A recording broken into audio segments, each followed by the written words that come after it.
हरे राम राम राम हरे हरे, हरे कृष्ण कृष्ण कृष्ण हरे हरे. पुंडलीकवरदा हरी विठ्ठल, श्री ज्ञानदेव तुकाराम, सद्गुरु श्री ज्ञानेश्वर महाराज की जय. जगद्गुरु तुकाराम महाराज की जय. काम आणि क्रोध याद्वारे जीवाचं अकल्याण कसं होतं आणि ते जो काही मुद्दा आहे तो माऊलींनी त्याचं जे काही मानसशास्त्र आहे ते मानसशास्त्रातनं हा महत्त्वाचा मुद्दा आपल्याला उलगडून दाखवला आणि तो आपण मागच्या भागामध्ये त्यावर चिंतन केलं. आता पुढचा श्लोक आहे 38वा आणि भगवंत काय म्हणतात आपण ते चिंतन करू आणि त्यावर माऊलींच्या 3 ओव्या आहेत त्या ओव्यातनं माऊली काय सांगतात त्यावरही आपण थोडा विचार करू. धूमेना विर्यते वह्निर यथादर्शो मलेन च यथोल्बेनावृतो गर्भस तथा तेनेदमावृतम. अध्याय 3 आणि श्लोक 38. अर्थ: ज्याप्रमाणे धुराने अग्नी आणि धुळीने आरसा झाकला जातो तसे त्याप्रमाणे वारेने गर्भ आवृत्त म्हणजे आच्छादित केला जातो. त्याप्रमाणे त्या कामाने हे आत्मानुभूती आत्म्याचे ससंवेद्यत्व सत चित आणि आनंदत्वाने प्रतीतीस येणारे आत्मज्ञान हे कामाने आवृत्त झालेले आहे, झाकलेले आहे. चित्त पूर्ण शांत झाल्यानंतर म्हणजे मनातील नामरूपाद्वारे असणारा क्षोभ संपल्यानंतर बुद्धी स्थिर व सूक्ष्म झाल्यानंतर स्वसंवेद्य आत्मानुभवास येतो. जेथे सत्वगुणाचाही क्षोभ आत्मानुभूतीला आवृत्त करतो तेथे काम क्रोधाची सर्वांना जन्मापासून प्राप्त झालेली शत्रुवत जबरदस्ती आणि त्याद्वारे आलेली मूढता म्हणजे मोहितता, भ्रमितता, अज्ञानाचे जाड्य साहजिकच आणि प्रकर्षाने आत्मज्ञानास आवृत्त करीत असते, झाकून टाकत असते. आणि यावर माऊलींच्या 3 ओव्या आहेत. माऊली म्हणतात: जैसे चंदनाची मुळी गिवसोनी घेपे व्याळी ना तरी उलबाची खोळी गर्भस्थासी. माऊली म्हणतात जसे सर्प चंदनाच्या मुळीला वेढतात, गवसणी घालतात किंवा गर्भात असलेल्या वारेची खोड असते. का प्रभावीन भानु धुमेवीन हुताशनु जैसा दर्पण मळहीनु कहीच नसे. प्रकाशाशिवाय सूर्य प्रभावीन भानु, धुराशिवाय यज्ञकुंडातील अग्नी हुताशनु आणि धुळीचे कण नसलेला म्हणजे पूर्ण स्वच्छ असलेला आरसा कधीच जसा नसतो. आणि पुढच्या ओवीमध्ये माऊली सिद्धांत सांगतात: तैसे इहिवीन एकले आम्ही ज्ञान नाही देखिले जैसे कोंडे निपा गुंतले बीज निपजे. त्याप्रमाणे या काम आणि क्रोधा वाचून एकटे ज्ञान जीवात आम्ही कधीच बघितले नाही. जसे कोंड्याने झाकलेले बी उत्पन्न होत असते. काम आणि क्रोध नष्टप्राय होणे हे आवश्यक आहे. हाच खरं म्हणजे या श्लोकातून प्राप्त होणारा संदेश. मग काम क्रोध आत्मस्वरूपापासून दूर नेतात तर अशा वेळेस बोधाची रोपे म्हणजे आत्मस्वरूपापासून दूर नेतात म्हणजे जे काही प्राप्त झालेला बोध आहे त्याची रोपे खुडून टाकतात. हे जर खरे तर मग काम क्रोध पूर्णतः नष्ट झाल्यानंतरच आत्मानुभूती प्राप्त होते असे नाही. काम क्रोध नष्टप्राय होणे आवश्यक आहे हा सारांश. आवृतं ज्ञानमेतेन ज्ञानिनो नित्यवैरिणा कामरूपेण कौन्तेय दुष्परेणानलेन च. म्हणतात अर्जुना, आग जशी लागल्यानंतर तृप्त किंवा शांत न होता पसरतच जाते, त्याप्रमाणे या तृप्त न होणाऱ्या अग्नीप्रमाणे असलेला व ज्ञानांचा नित्यशत्रू असलेल्या या कामाने म्हणजे कामनेने ज्ञान म्हणजे आत्मज्ञानास आत्मानुभूतीस आवृत्त केलेले आहे. श्लोक क्रमांक 39. आणि त्यावर माऊलींच्या 3च ओव्या आहेत. त्यातल्या पहिल्या ओवीत माऊली सिद्धांत सांगतात. माऊली म्हणतात, तैसे ज्ञान तरी शुद्ध परीही असे प्रवृद्ध म्हणून ते अगाध होऊनी ठेले. वस्तुस्थिती अशी आहे की म्हणजे आत्म्याचे अपरोक्ष असे जे ज्ञान हे कसे मिश्रित मलिन न होणारे असे मुळात शुद्ध आहे. म्हणजे आत्म्या संबंधाचं जे ज्ञान आहे ते काय आहे, मुळात शुद्ध आहे. परंतु या कामक्रोधामुळे ज्ञान विशेषत्वाने अवरुद्ध झालेले आहे. म्हणून गूढ गहन प्रतीतीला येण्यास अवघड असे सर्वांमध्ये होऊन बसले आहे. कामक्रोध संपले, त्यांच्यामुळं असलेला अवरोध संपला की शुद्ध व नित्यतेने उपलब्ध असलेले आत्मज्ञान अनुभवास येते. ज्यावेळेस कामक्रोध असतात त्यावेळेस कामनाचेचीच म्हणजे मला हे हवे याचीच प्रतीती मनातील विचाराद्वारे येत असते. क्रोधात असताना क्रोधाचे कारण निवृत्त व्हावे याचीच प्रतीती येत असते.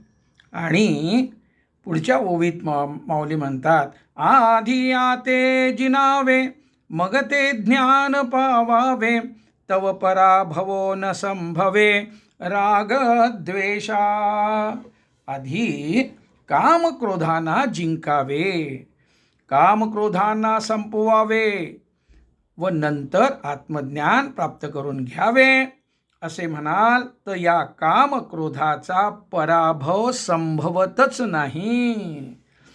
तव पराभवो न संभवे माऊली म्हणतायत. या ते साधा वह्या लागी जे बळ आणि जे अंगी ते इंधने जैसी आगी सावावो होय. यांचा म्हणजे कामक्रोधांचा मृत्यू साधण्याकरता जे बळ म्हणजे कामक्रोधांना दाबून टाकण्याची जी वृत्ती अंगात आणावे ते उलट अग्नीत इंधन पडल्यासारखे सहाय्यकच होते, म्हणजे सोपं नाही. आणि म्हणून पुढच्या श्लोकामध्ये भगवंत सिद्धांत सांगतात, इंद्रियाणी मनोबुद्धीर अस्याधिष्ठानमुच्यते एतेर्विमोहयतेष ज्ञानमावृत्य देहिनम. इंद्रिये, मन आणि बुद्धी हे या कामनेचे अधिष्ठान अर्थात आश्रयस्थान म्हटले जातात. ही कामना याद्वारे म्हणजे इंद्रिये मन बुद्धीद्वारे ज्ञानाला विशेषतः आत्मज्ञानाला आवृत्त म्हणजे आच्छादित करून देहाभिमानी जीवालाच मोहित करते. जीवाला देहाभिमान असेपर्यंत कामना मोहित करते हा त्याचा सरळ भाव आहे. यावर माऊलींच्या ओव्या 2 आहेत. माऊली म्हणतात, तैसे उपाय की जिते जे जे ते ते यासीच होती विरजे मनोनी हटिया ते जिनिजे हीची जगी. यापूर्वी आपण जी ओवी पाहिली या ते साधा वया लागी, जे बळ आणि जे अंगी, ते इंधने जैसी यागी सावाव होय. म्हणजे जितकं आपण दाबून टाकायचा प्रयत्न करावं ते तितकं उलट अग्नीमध्ये इंधन पडल्यासारखं होतं, असं माऊलींनी वरच्या ओळीत सांगितलंय. त्याप्रमाणे काम व क्रोधास पराभूत करण्याचे या जगातील जे जे उपाय करावेत ते ते सर्व ह्यांना सहाय्यकारी होतात. म्हणजे काम क्रोध वाढवण्याला सहाय्यकारी होतात. म्हणूनच कामना व क्रोधात जिंकावयाचे असा हट्ट धरून जे प्रयत्न करतात त्यांना काम क्रोधच त्यांच्यावर कुरघोडी करतात. त्या युद्धामध्ये काम क्रोध जिंकतात. आणि म्हणून माऊली म्हणतात ऐसिया ही साकडा बोला, एक उपायो आहे भला, तो करिता जरी आंगवला तरी सांगेन तुझं. हे जरी संकट असल्याचे बोलले जात असले तरी अर्जुना यावर एक चांगला उपाय आहे. अंगी बाणवरा असतील तर सांगतो. सांगून काय उपयोग? तुझी जर असेल तयारी की तो अंगी बाणवणार असेल तर मी सांगतो. आणि पुढच्या श्लोकामध्ये भगवंत साधना सांगतात.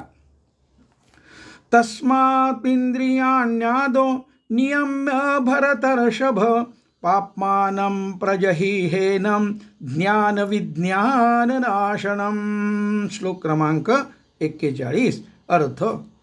म्हणून हे अर्जुना, तू प्रथम इंद्रियाचे नियमन करून, म्हणजे मनाचा निरोध व इंद्रियाचा निग्रह करून, ज्ञान म्हणजे आत्म्याचे परोक्ष ज्ञान व व्यावहारिक ज्ञान आणि अपरोक्षानुभूतीसाठी साधन असलेले विज्ञान यांचा नाश करणाऱ्या या महान पापी अशा कामाला अर्थात कामनेला अवश्य बलपूर्वक निग्रहपूर्वक मारून टाक, नष्ट कर. माऊली यावर एक ओवी सांगतात, त्यामध्ये साधना सांगितलेली आहे. माऊली म्हणतात यांचा पहिला कुरुठा इंद्रिये, येथूनी प्रवृत्ती कर्मा ते विये, आधी निर्दळुनी घाली तिये सर्व थैव. 268. या कामनेचे व क्रोधाचे आश्रयस्थान इंद्रिये आहेत. कारण इंद्रियापासून उगम पावणारी प्रवृत्तीच कर्माला प्रसवते, कर्माची निर्मिती करते.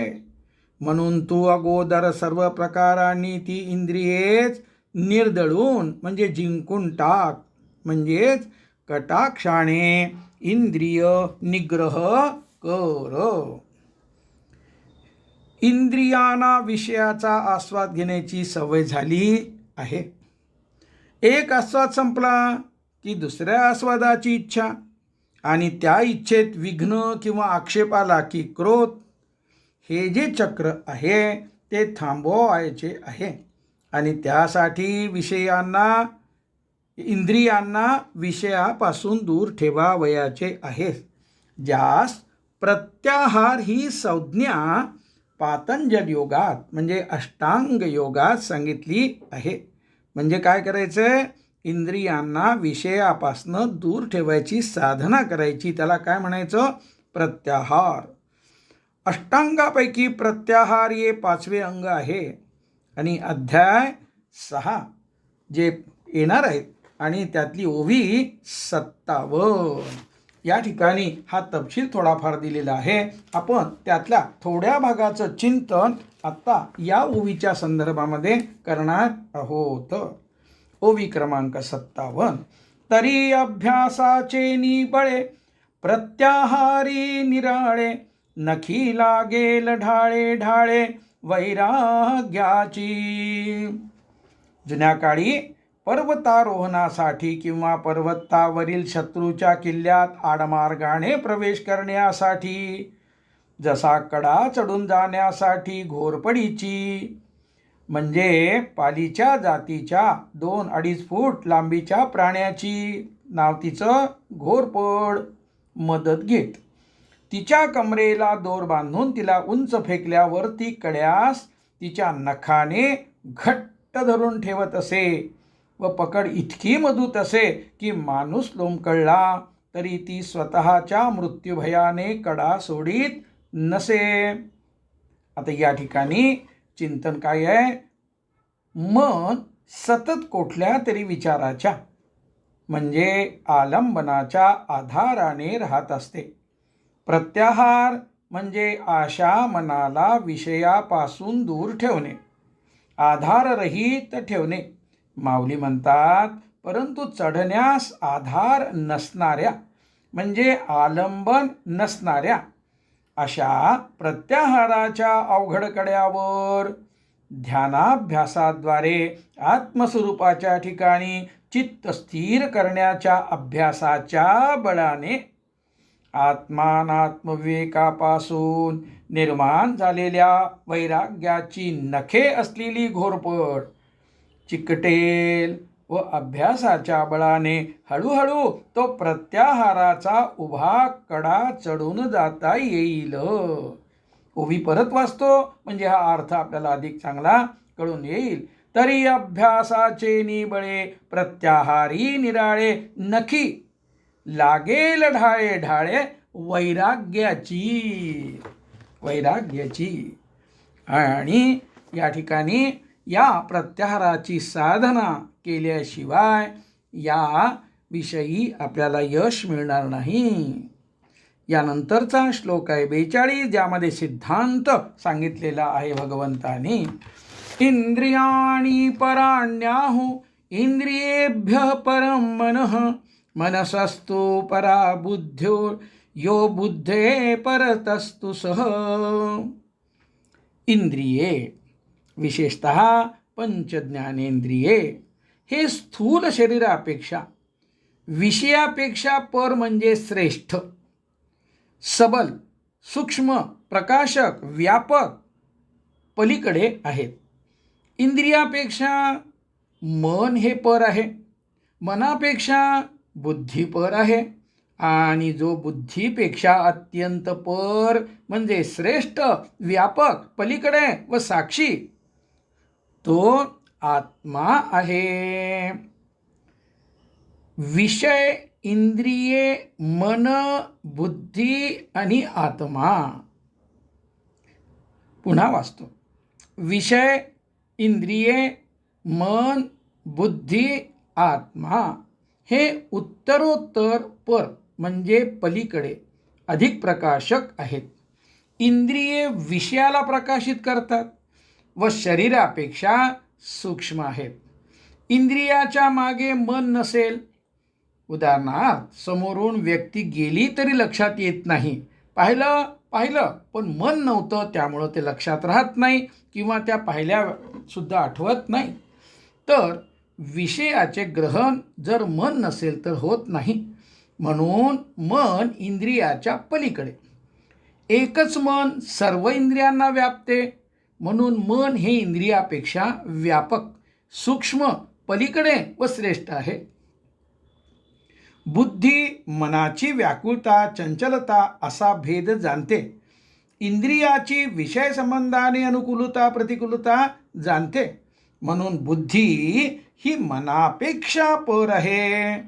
बुद्धी ही अशा रीतीने मन, इंद्रिये व विषयापेक्षा पर आहे. आणि हा विषय आपण एकदा पाहिलेला होता, तो आपण पुन्हा थोडक्यात पाहू. अध्याय 2 आणि ओवी क्रमांक 81 मधला आपण एक परिच्छेद वाचणार आहोत. 9वा विषय काय आहे? बुद्धी आत्म्याच्या सर्वात जवळ, त्यानंतर मन, अहंकार, ज्ञानेंद्रिये, दृश्य जगत असा सगळा तो क्रम आहे. मन बुद्धीच्या बाहेर व अहंकाराच्या उरावर अशा रीतीने बुद्धी व अहंकार याच्यामधील जागेत बळकट होऊन बसते. आत्म्याच्या स्वस्वरूपाच्या सर्वात जवळ बुद्धी, नंतर मन, नंतर अहंकार, नंतर ज्ञानेंद्रिय असे लक्षात घ्यावे. उत्पत्ती क्रमही हाच आहे. आत्म्याच्या म्हणजे प्रकृती अविद्येशी आलेल्या संबंधातून बुद्धितत्व. ते रजोगुणाने भारले जाऊन मन होते. मनातील माझेपणा ममता या संबंधातून अहंकार व नंतर पंचमहाभूतांची अभिव्यक्ती असलेले इंद्रिये उत्पन्न होतात. आणि ही मनात एखादी कल्पना स्फुरली की ही कल्पना आहे हे बुद्धीला कळते. त्या कल्पनेचे म्हणजे स्मृतीचे विचाराचे मूल्यमापन बुद्धी करते. अर्थात मन बुद्धीच्या बाहेर आहे. आत्मस्वरूपापासून बुद्धीच्या तुलनेत मन अजून दूर आहे. मनात कल्पना स्मृती विचार फुलला की ही माझी कल्पना, हे माझे मत, ही माझी स्मृती, हा माझा विचार आणि विशेष म्हणजे हे माझे मन असे सुरू राहते. हा शब्दांचा म्हणजे नामरूपांचा प्रवाह म्हणजे मन. या शब्दप्रवाहात सतत माझे असते, जे अहंकाराला मीला बलिष्ठ आणि पुष्ट करीत असते. म्हणून माऊली म्हणतात, मन अहंकाराच्या उरावर बसलेले असते.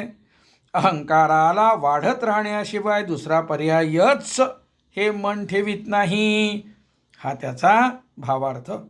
अशा रीतीने मनाच्या एका बाजूस बुद्धी आणि दुसऱ्या बाजूस अहंकार आणि दोघांच्या मधल्या जागी असलेले हे मन नामरूपाच्या सततच्या प्रवाहामुळे रजोगुण रूप चंचलतेद्वारे बलवान म्हणजे बलिष्ठ झालेले आहे. वाया मन हे नाव एरवी कल्पनाची सावेव, जयाचे निसंगे जीव दशा वस्तू. अध्याय क्रमांक 13 त्यातली ओवी क्रमांक 110. काय अर्थ आहे? त्या चांचल्याला हे मन व्यर्थ आहे. त्या चांचल्याला जे चंचलपणा आपण अनुभवतो त्याला मन हे नाव व्यर्थ आहे म्हणतात. वस्तुनिष्ठपणे पाहता मन या नावाचे काहीच नाही आहे. मन म्हणजे एक मूर्तिमंत कल्पना म्हणजे भ्रम आहे. सारांश शुद्ध निर्मल असलेल्या चिदाकाशातील शब्दप्रवाहाला मन हे नाव आहे. या शब्दप्रवाहाच्या मनाच्या संगतीमुळं नित्य मुक्त असलेले ब्रह्म म्हणजे जे स्वसंवेद्य असलेली आत्मवस्तू बद्ध होऊन जीवदशेस प्राप्त झालेली आहे. यानंतर आपल्याला पुढचा विचार करायचा आहे आणि तो म्हणजे श्लोक क्रमांक 42. काय म्हणतात? 42 आपण म्हटलेलंच आहे. इंद्रियाणी परान्यहून. यावर माऊलींच्या ज्या ओव्या आहेत ना त्या ओव्या आता आपण पाहू. मग मनाची धाव पारुशेल आणि बुद्धीची सोडवण होईल, इतुके निथारा मोडेल या पापियांचा. हा जो 42वा श्लोक आहे ना त्यास माऊलींची केवळ एक आणि एकच ओवी आहे बरं, जी आत्ता वाचली. अर्थ वाचतो आणि पुन्हा त्या शेवटच्या ओवीचं आपण चिंतन करूया. इंद्रियांना त्यांच्या विषयापासून दूर ठेवल्याने मग मनाची विषयाकडची धाव कुंठित होईल, आवेग कमी कमी होत जाईल आणि बुद्धीचीही भ्रमापासून सोडवणूक होईल. अनुकूल प्राप्तीतच सुख आहे. या भ्रांतीतून या भ्रमातून बुद्धी बाहेर येईल. एवढ्यानेच इंद्रिय निग्रह करण्यानेच या पाप्यांच्या राहण्याचा आश्रय नाहीसा होईल आणि अशा रीतीने काम क्रोध समूळ नष्ट होतील. ओवी पुन्हा वाचतो कारण अत्यंत महत्त्वाची आहे. मग मनाची धाव पारुशेल आणि बुद्धीची सोडवण होईल, इतुके निथारा मोडेल या पापियांचा. यानंतर शेवटचा श्लोक आहे या अध्यायाचा आणि तो असा: एवं बुद्धे परम बुद्ध्वा संस्तभ्यात्मात्ममानन जै शत्रु महाबाहो कामरूपम दुरासदम. श्लोक क्रमांक 43 आणि अध्याय समाप्तीचं पुष्पिका ती आता अशी: ओम तत्सदिति श्रीमद्भगवद्गीतासु उपनिषत्सु ब्रह्मविद्यायां योगशास्त्रे श्रीकृष्णार्जुनसंवादे कर्मयोगो नाम तृतीयोऽध्यायः। हे महाभाव अर्जुना, अशा प्रकारे बुद्धीपेक्षा पर म्हणजे श्रेष्ठ, बुद्धीच्या पलीकडे व्यापक साक्षी अशा आत्म्याला स्वधर्माचरणरूप यज्ञाद्वारे म्हणजे कर्मयोगाच्या अनुष्ठानाद्वारे बुद्धी स्थिर व सूक्ष्म झाल्यामुळे ससंवेद्य आत्म्याला जाणून घेऊन स्वतःला आत्म्याच्या अनुभवात स्थिर करून संस्तभ्य हा शब्द वरच्या श्लोकामध्ये आहे. या कामरूपी दुर्जय शत्रूचा त्याग कर. सुखप्राप्त्यर्थच कामना स्फुरित होत असते. कोणी दुःख करावं अशी कामना करत नाही. स्वस्वरूपावस्थेत अवीट अमर्याद निरुपचार आनंद स्वतःच्या ठिकाणीच अनुभवात येत असल्यामुळे कामनेचे प्रयोजन संपते. आपण मुद्दा काय पाहिला? आपण दुःखाची कामना स्फुरत नाही आणि सुखप्राप्त्यर्थ जी कामना स्फुरित होत असते एरवी तीही मागे पडते. केव्हा? जेव्हा स्वस्वरूपावस्थेत अवीट अमर्याद निरुपचार आनंद आपण आपल्या ठिकाणी जेव्हा अनुभव घेतो तेव्हा अन्य कामना सुखाच्या सुद्धा त्याचं स्फुरण्याचं प्रयोजन संपते. आत्मतत्वाचा साक्षात्कार होताच रसबुद्धी म्हणजे कामना काम निवृत्त होते, मनातून बुद्धीतून नाहीशी होते. आणि या ठिकाणी यापूर्वी आपण पाहिलेला श्लोक क्रमांक अध्याय क्रमांक 2 आणि श्लोक क्रमांक 59 पाहणार आहोत. काय आहे? विषया विनिवर्तन्ते निराहारस्य देहिनः रसवर्जं रसोप्यस्य परम द्रष्टा निवर्तते. अध्याय 2 श्लोक 59. अर्थात निराहारी म्हणजे इंद्रियाच्या द्वारे विषयाचे प्रत्यक्ष ग्रहण न करणाऱ्या, निराहारी म्हणजे अन्न न घेणाऱ्या नव्हे, पण देहतादात्म्य असलेल्या मनुष्याचे विषय तर निवृत्त होतात, परंतु विषयाबद्दलचा रस निवृत्त होत नाही. विषयाबद्दलचे प्रेम राग आसक्ती विचार मनात शिल्लक राहतात. तथापि परमतत्वाच्या म्हणजे आत्म्याच्या साक्षात्कारामुळे रससुद्धा निवृत्त होतो. अर्थात पंचेंद्रिये त्यांच्या रसापासून निवृत्त होतात व मनही विषय विचारांच्या रसापासून निवृत्त होते असं इथे सांगितलंय. आणि त्याचीच आपल्याला या ठिकाणी महती कथन केली गेलेली आहे. पारमार्थिक इच्छा तीव्र झाली तर लौकिक इच्छा म्हणजे कामना क्षीण होतात. आत्मप्राप्ती झाली की व्यावहारिक कामना संपून जातात. वर्तमान आयुष्यातील महत्त्वाची कामना म्हणजे फलाकांक्षा मनात आणा. त्यासोबत ही कामना जेव्हा पूर्ण होणार असेल तेव्हा होईल. त्यासाठी मी वर्तमान क्षणातील शांती आनंद गमावू इच्छित नाही हा भावही मनात आणा आणि या भावनेवर आरूढ होऊन आता आपण 20 मिनिटाचं ध्यान करणार आहोत. आणि त्यासाठी आपल्याला सुखासनात बसावयाचं आहे.